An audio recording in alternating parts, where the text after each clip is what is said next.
mais aussi ma bëggoon la interroger ci benn réforme bi nga xam ne ni ñu ngi koy faral di dégg pour renforcer quand même les pouvoirs du premier ministre donc réforme boobu nga xam ne ni ñu ngi koy agiter ici et là réforme bu pertinente la nga foog. Ah oui, bah, elle est essentielle, hein. Ah bon? Ah oui, elle est essentielle. C'est-à-dire que, bon, on a un régime présidentialiste. Ñun, c'est le président qui est le chef de tout. Bon, même le premier ministre, c'est fusible. Un président mën na yow nommé la bon mën na yeewaat dindi la comme nu mu ko neexee. mais premier ministre amul benn statut juridique qui le protège. Bah ce régime présidentialiste là suñ ko buggee wàññi dooleem. Bah il faut commencer par la fonction du premier ministre. Le premier ministre ne doit pas être à la merci du président de la République. Peut-être une réforme à la mesure du premier ministre Ousmane Sonko, peut-être.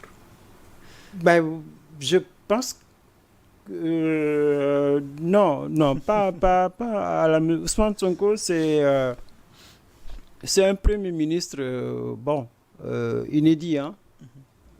C'est inédit. C'était lui le candidat, oui. C'est lui le chef du PASTEF, c'est lui le chef de Diomaye sur le plan politique. Donc lui, c'est inédit. C'est sa place naturelle, c'était la place de Diomaye. Maintenant, circonstances, nous ils ont eu l'intelligence d'avoir la candidature de Diomaye, grâce d'ailleurs à Sonko. Mais il ne faut pas réformer pour Sonko la fonction de Premier ministre parce que il faut réformer pour l'avenir. C'est-à-dire fonction Premier ministre bi su dee rek dañu xool dëgg-dëgg qu'est-ce qui bloque le régime présidentialiste? Il y a trop de pouvoir au président de la République, donc le Premier ministre il n'a aucun pouvoir. Léegi comment réduire les pouvoirs du président au profit du Premier ministre? Pour moi gis nga administration président de la République mënu ko gérer. Il peut pas. Il faut confier D'ailleurs, gouvernement, c'est pas pour rien qu'il y a un chef du gouvernement. Parce que le gouvernement, il y aurait tout ce qui est administration publique. Donc, Premier ministre, moi, il diriger l'administration publique.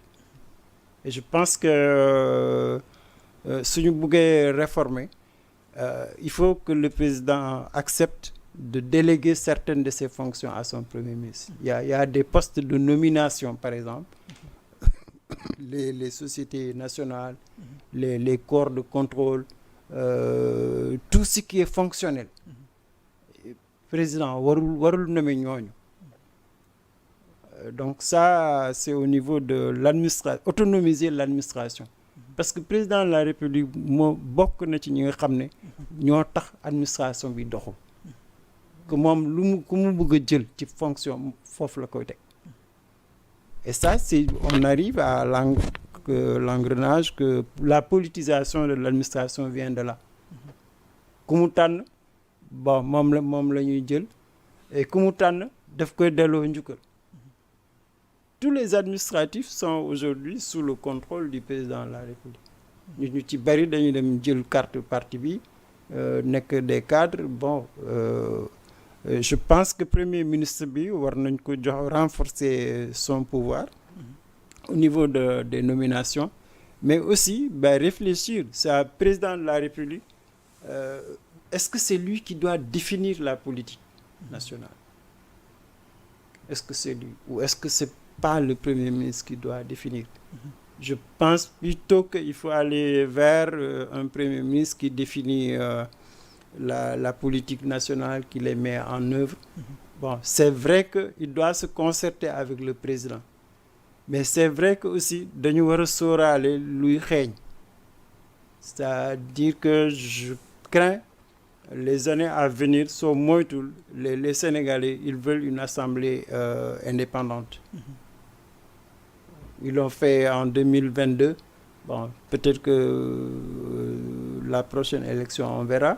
Les législatives, mais je crois que Sénégalais dañu bëgg c'est ñu am un président am un premier ministre mais ñu am aussi assemblée bi nga xam ne elle est autonome et loolu suñ ko sóoraale soo moytul on va vers la cohabitation un régime parlementaire et loolu je crois que vaut mieux anticiper mu bañ ñu bett que premier ministre bi bon mu am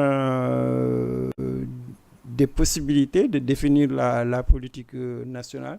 Évidemment, il y aura toujours quand même le contrôle de l'Assemblée. Donc, réforme Assemblée aussi, je crois qu'il faut nous la le pouvoir législatif. Parce que si on veut être conséquent, régime présidentialiste bi demul, bon, il y a trop de difficultés, trop de problèmes, trop de crises. L'Assemblée, il faut aussi nous réformer l'Assemblée. Le pouvoir législatif, waratul nekk un pouvoir dépendant du chef de l'État. C'est pas démocratique et puis loolu moo tax on a les assemblées qu'on a. C'est que président de la République am na parti am ki mu bëgg a nekk député mooy nekk député. Des députés du président. Du président.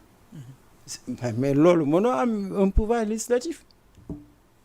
Tu as un pouvoir exécutif bis.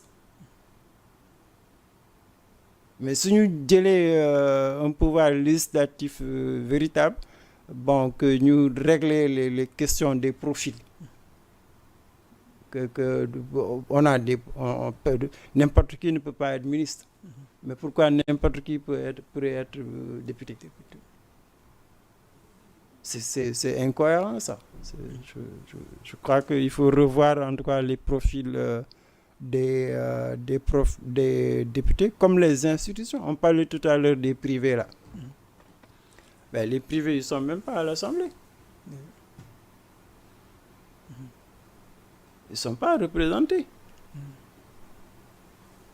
Et ça, je trouve c'est extraordinaire. Il y a un pouvoir législatif si puissant. Tu n'as pas d'opérateurs privés, tu n'as pas les médias, tu n'as pas les corps socio-professionnels. Mais tu n'as qu'un corps, c'est le corps des politiciens. Je crois qu'il faut aussi, là, quand même, je crois, des efforts de réformer, ou en tout cas de revoir les profils le profil des députés n'est plus en adéquation avec Sénégalais lu ñu bëgg. ñu daaneel ak polémique bi nga xam ne ni l'ancien premier ministre Abdoul Mbaye moo ko soulevé mu ne daal pour réduire le train de vie de l'État da doon jaadu ñu jaay l'avion présidentiel jàpp nga ne proposition bu am wéeruwaay la. Non, je crois pas. Bon, c'est déjà fait. Le président amène déjà un avion. Je pense que bon, président Sénégal war na am un avion pour si on est ambitieux. Si vraiment on est ambitieux, si on croit à l'intégration africaine.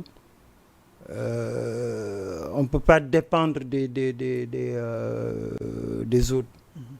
C'est une question de souveraineté à la limite, quoi, de déplacement du président de la République. Maintenant, la question du train de vie de l'État, elle est sérieuse. Ça c'est pas lié à l'avion. Sans rôler, par exemple, le parc automobile de ceux qui gouvernent, les ministres, les députés, les DG. Je ne vois pas pourquoi Abdoul Mbaye n'a pas posé ce problème. C'est-à-dire qu'un fonctionnaire ou même un ministre ou un député va gagner 3 millions. Tu as une voiture de 40, 50, 80 millions, c'est absurde. Que l'État puisse acheter à quelqu'un qui a un salaire pour 3 millions, qui a un auto pour 40, 80 millions. C'est absurde. Bon, aussi les maisons de fonction. Je vois pas de raison que un ministre bon ñu lay jox kër bi nga xam ne c'est peut-être bu ñu ko doon louer c'est 100 millions 200 millions pour une personne ou que le ministre ou le député am 2-3 voitures. je pense que il faut ñu waxante dëgg aussi que train de vie de l'État bi dafa ëpp suñu moyen ñoom ñuy nguur seen dundin dafa doy waar. Ça fait partie des problèmes de notre dette interne. Et je crois que dafa war a am quand même une réforme sur le train de vie de l'État, sinon ça va pas tenir. Je crois pas. Et aussi véhicule de fonction yooyu le président soigne aussi ñenn ci ancienne autorité yi ñu nekkoon ci régime bu weesu ñu delloosi ko loolu tamit lu jaadu la normalement waroon nañ koo delloo bu yàggit wala. mais waruñu xaar c'est une voiture de fonction. c'est que fekkee nekkatoo ministre nekkatoo directeur général ou PCA mais dañ la jox oto bi pour sa liggéey. mais su fekkente ne amatoo liggéey boobu amatoo fonction boobu mais en principe d'ailleurs inspection générale d'État warul nangu lool que bés bi ngay passer service sa remplaçant bés boobu nga war a garer sa oto normalement ministre bi wala DG bi wala PCA du moom moo yore caabi bi c'est un fonctionnaire qui ñoo lay dawalal da nga war a déposer les clés de la voiture dans le dossier mooy normal mais malheureusement fii bon ñoom bu ñu nekkatul ministre dañu yaakaar na seen àdduna day tukki que loolu tax ils ne veulent pas rendre les voitures ils sont prêts à tout pour ne pas rendre c'est comme les maisons de fonction que li nga xam ne lii nguur moo la ko jox bon nekkatoo ci nguur mais normalement waroo xaar sax bu ñu lay wax bon c'est même pas un code de bonne conduite. jërëjëf Mamadou Sy Albert kàddu gu mujj gi. merci beaucoup jërëjëf. jërëjëf amoon nañu mbégte bu baax dalal la di la remercier aussi ci analyse yu am solo yi ñu lay gërëm di la sant di gërëm it waa régie tuuti Ismaïla ak ñëpp ñu doon teewlu di leen dig daje beneen yoon ci beneen jotaay jërë ngeen jëf.